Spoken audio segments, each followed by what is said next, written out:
Allow me to ask you some questions. Do you like zombies? Do you like gore? Do you like fire prologues? Do you like interesting concepts involving the lore of a town? And do you like Halloween parties? Because if you do, this is the book for you. And you know what? I wasn't a big zombie fan, but I'm a fan of this book. And people told me that this was either going to be fire, or some people said it was mid or not that good. Those people, incorrect. These people, ding, ding, ding. I like this book a lot. Let's talk about it. So today I am here to review Zombie Halloween, the first most wanted book that I got lucky enough to read. And after reading it, I have really enjoyed it. Number one things and number two things that I love are the atmosphere. It's got a terrifying atmosphere, all right? It's tense. The visuals and the ideas of the cemetery. You have the ideas of the moonlight reflecting off of the cemetery gravestones and how eerie it is, the descriptions of the zombies walking around, shadows, the voices you hear in the cemetery, and like how it's carried by the wind, all the thunderstorms, the quicksand like mud. It works. And then you get to the basement with that tunnel. Scary. And on number two is the gore. This book has great gore. Every time Stein describes zombies in this book, it's fantastic. All right, it's very gory, very bloody, eyeballs hanging out, half of skin on one face, other half is this empty skeleton. I'm not going to show you my toes, but each of the toes on these zombies, they're exposed with skeletons sticking out. It's disgusting, and it's great, and maggots and death, like death like breath, all good. So that's why I love this book, and that's why we're here to talk about it. So again, if you enjoy this content, be sure to smash that like button, smash the subscribe button. Make sure to hit both those things and comment down below your own thoughts and opinions and what you thought about this book. It's a free way to support me and lets me know you guys enjoy the content, so feel free to do so. So yeah, Zombie Halloween, I love it a lot. As for the two reasons I mentioned, and there's a lot of other things. We have a prologue, which involves, before we get into that prologue, we do have a little bit of an introduction from Stein. For those who don't know, the Most Wanted series has little introductions from Stein himself, and this one was pretty comedic, got jokes thrown in there. You see Stein being himself, having fun, and he introduces you into the story before you get in. And you have a prologue to this book, so before the actual main timeline, and then after that prologue, you have the main timeline. So let me give you a little synopsis of the story. So in the prologue, you follow Mario Manzetti and his little brother and his friend Ivy. And this is back in 1944, I believe, which was back during World War II. And Mario and his little brother's father is out fighting during World War II, and the mother is working 2 factory jobs in order for them to get by. And they live in this very dingy, dark, abandoned, like cardboard boarding up the windows, just really dark and creepy house that happens to be right across from a cemetery. Yeah, a cemetery is right across from this Welcome to Dead House looking house. Yeah, this book gives a lot of Welcome to Dead House vibes, and this one is called the Romero House. You guys will get that reference in the movie reference. The house is terrifying.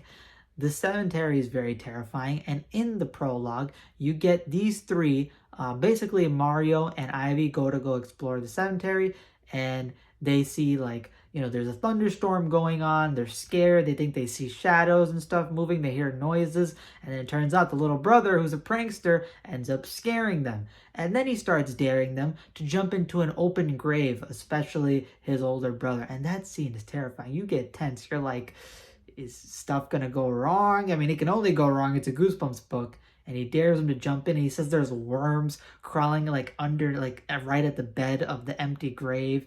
And it's really disgusting. And they all jump in there and they all get stuck. And they try to get out and they start panicking. They panic. It's a really, really tense scene. And then they do eventually get out. And once they get out, they start getting paranoid. They think that they see stuff. They get spooked. Mario wants to get away. The rest of the trio goes away with him. And he swears that he hears voices across the entire cemetery. And he thinks that he hears those voices traveling through the wind, like they're going right up behind him, right around him. He's terrified. All right, he's freaked out. And once they get back to the house, of course, they get bored after eating dinner. and they decide, well, let's explore the house. And then it's brought up that they have a basement, and they decide, let's go into the basement and explore.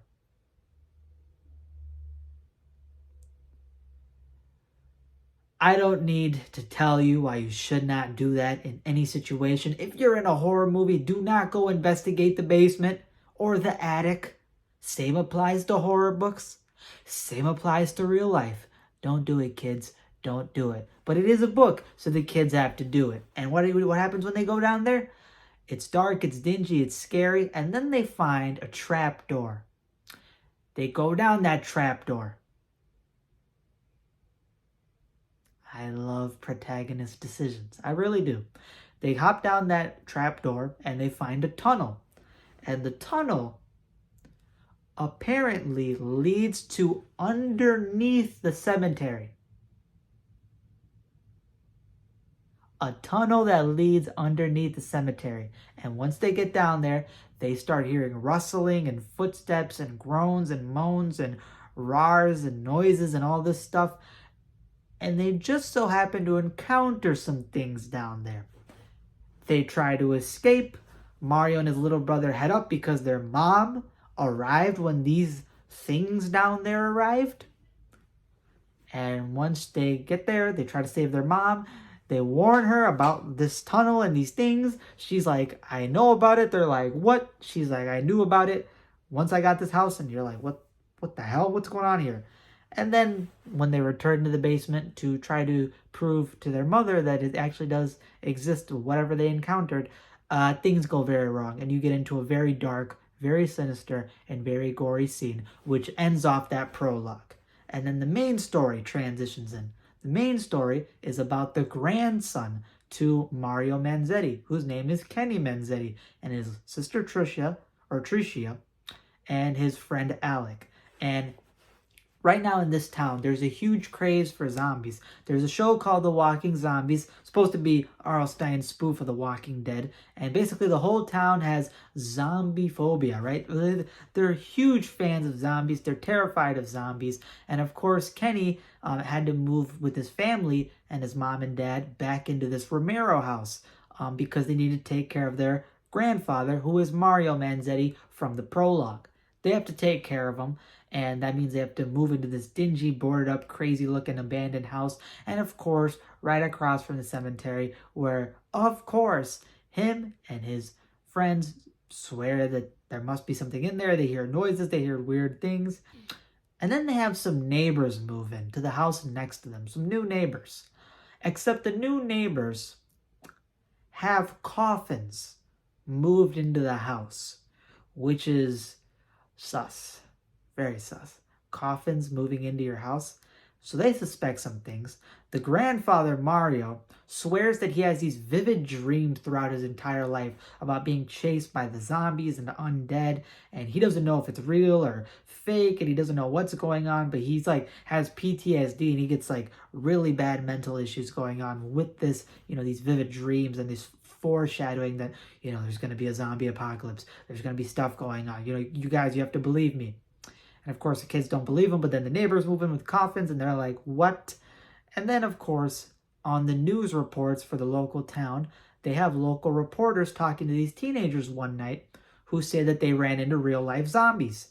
And the kids are like, what's going on? And these kids on the news report are terrified. They have chills running down their spines. They swear that they saw undead people chasing after them, hungry for flesh. And the grandfather gets paranoid. These kids get paranoid. Of course, his mother and his sister don't believe him, but Alec and Kenny, they are fully on board with the idea that maybe this town has zombies. Who knows? And the grandfather's adamant. And the whole climax of the story is the fact that, there is a Halloween party that's going to be happening at this house. And it's going to be a zombie-themed Halloween party.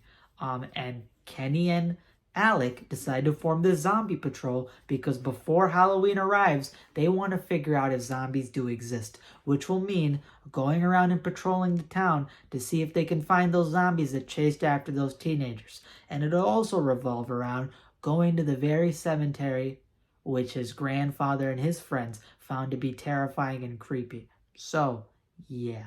And of course you have that whole tunnel thing, which, How's it going to play out? I don't know. You're going to have to read for yourself. So that's a synopsis without spoiling the main parts of the story. So how do I feel about this? I love this book because, again, the atmosphere of this book is terrifying. The descriptions of the cemetery, the descriptions of the moonlight reflecting off of it, the descriptions of the thunderstorms, the rain, the violent wind, the wind in the prologue, the wind carrying the noises of those, alleged whispering and groans and moans from around, the gravestones, the wind carrying that right into the main character's ears. That's terrifying. That's scary. That's really, really scary. Then, you have the whole house. The house is boarded up. It's abandoned. It looks like the dead house from Welcome to Dead House. It's boarded up. It looks abandoned. There's a dingy, dark basement with an even dingier, dark tunnel that leads to underneath the graveyard. Underneath the graveyard. All the red flags are popping off. It's terrifying. And of course, the second reason why I love this book, the gore. Every time zombies are described in this book, it's disgusting. It's gory. It's bloody, all right? When they're in the TV show, when they may or may not see something, all of it is terrifying. And you have no idea how gory it can be until you hear R.L. Stine's descriptions of how, they have fingers hanging off. They have eyeballs falling out. They have sockets where their eyes are supposed to be. They have no lips. They have maggots crawling through their teeth. Their breath smells like putrid death. Their toes and fingers have skin ripped off with just the bones exposed. It's nasty, man. It's nasty, all right? But it makes for a great book. And those two things really help out this book. I also like the fact that the town has a whole like lore about the graveyard, about potentially the undead. I like how they're all fans of zombies. It's a little bit quirky. I thought it was a little bit on the nose, the fact that there's a show called Walking Zombies. They're all fans of it. It was a bit on the nose, but it adds a little bit of quirkiness. They got zombie fever. They all love it. And it's happened. Listen, in real life, I remember when the clowns were a big thing. Remember before the movie It came out, those clowns were roaming around everywhere? Granted, I have a conspiracy that was all part of promoting the movie. It's just all set up. But yeah, that was a big thing. The clown epidemic was a big thing. People were terrified. People were all about clowns. They were all on board with clowns. So here, they're just all on board with zombies. And hey, the teenagers said they saw zombies. Some other people claim they've seen zombies. It makes sense to me. I don't really have a problem with it. So yeah, overall, I love this book. I would give this book probably, I'd say like an 8.5, maybe even a 9 out of 10. I love a majority of this book. I enjoy it a lot, and it has a lot of things that I look for in a Goosebumps book. And that prologue is amazing. When you get to the ending of that prologue, it's very dark, very dark. The only weaknesses to this book, I would say, is there's an event that happens during the climax of the story where a certain person meets a certain somebody down a certain place, and they happen to walk away after that moment and pretend like nothing happened. At that point, I was like, that character hasn't seen this person in this long, and they reacted like nothing happened. That's weird. That shouldn't, no. If that happened to me, I would be freaking out. I would be obsessed. I would feel so guilty. But that person didn't react that way. And then the very twist ending to this book is stupid. The twist ending to this book is dumb. Some people like it, I don't. I think the twist ending ruins the book. I think it's stupid. I mean, it doesn't ruin the book, but it's really dumb. It just doesn't add anything to the book. And it's just goofy to be goofy, so I didn't like that. But again, the majority of the book I did enjoy. So do I recommend this? Of course I do. Make sure to read Zombie Halloween, especially if you want to get into the Most Wanted series. Start with this one. It's fantastic. That's all it is for this review. I hope you guys enjoyed. I tried to keep it to the point because I'm going to be grinding out a lot more of these reviews to get more content out to you guys, and I hope you guys enjoy it. So again, be sure to hit that like button, hit that subscribe button. It's free way to support me, and comment down below your own thoughts and opinions. Let me know any recommendations you have for books you want me to read, and that way I could check them out. And stay tuned for more content to come. I hope you guys enjoy. That's all it is for today. Deuces. Investigating the basement and a tunnel? All right. Basement was bad enough, but a tunnel that goes under the graveyard, you won't catch me going there. All right, I know how horror movies go. See the complexion? This guy always dies first.